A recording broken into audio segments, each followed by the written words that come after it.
when they're doing heroin, every time that they feel it, it sedates them. It makes them go into this state of sedation, but sometimes they don't realize that sometimes that could be your last time actually feeling that.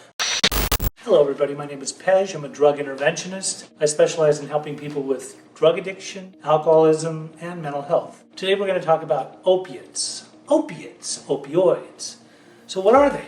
What are opioids? Well, there's so many different types. Obviously there's traditional heroin, which is an illegal substance that is an opiate. And then there's synthetic opioids like fentanyl.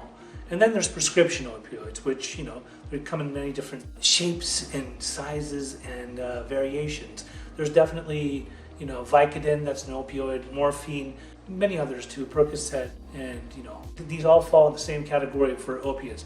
And a lot of people will use them actually. The intention of opiates is to be a pain reliever so that people won't have to endure any kind of physical pain. But unfortunately, a lot of people abuse them. And it's not intentional all the time. A lot of people develop a dependency upon these types of pills.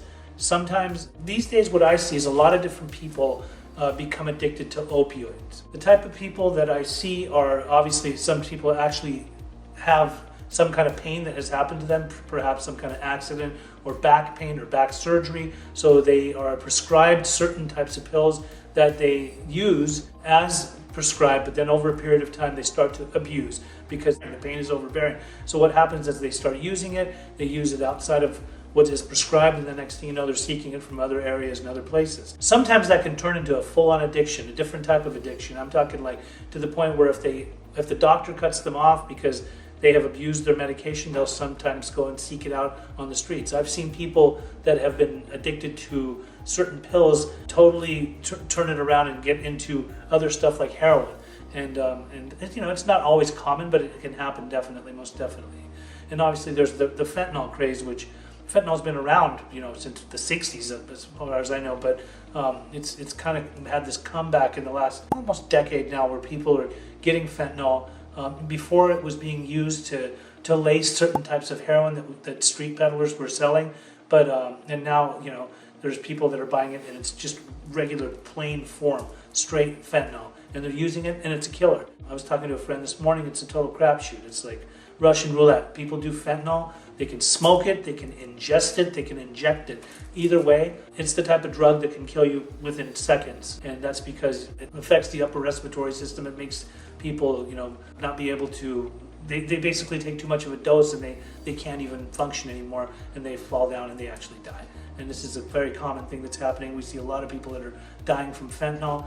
But regardless of the fact, opiates are very, very addictive. It's not hard to develop a dependency upon it. We've seen major celebrities who never had any type of drug addiction before, or major drug addiction that was, your traditional psychological issues like that they were turning to drugs for, have to actually use it for pain, and then they end up dying too. So it's not like this addiction discriminates. Many people end up on some kind of an opiate throughout their life, and best is to use it. If you're prescribed it, use it just the way the doctor ordered, and then obviously to get off of it.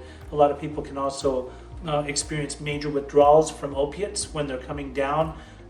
Some people call it dope sick, some people just call it withdrawals, and basically you have a lot of emotional turmoil, a lot of physical pains within the body, within the legs, within the bones, and then there's also a mental component to it too, where they become so captivated from the way that it makes you feel that they think that they could not live their life any other way.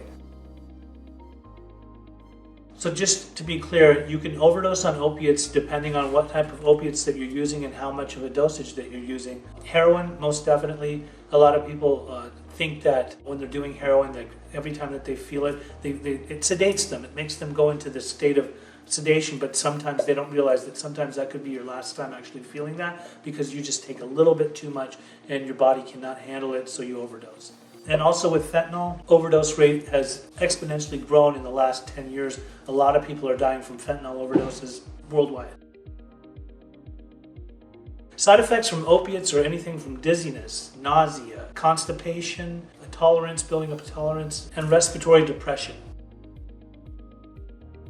So when it comes to withdrawals from opiates, if you do not have the opiates still going into your system, you will withdraw and most definitely feel it. A lot of people will get on methadone so that they don't have to actually feel the kick that they could encounter as a result of heroin. Unfortunately, that within itself creates another addiction, and if you're at a very high dosage as far as milligrams goes, then you have to actually come off of the methadone. Another common day usage of a pill to help you with the withdrawals of opiates is Suboxone.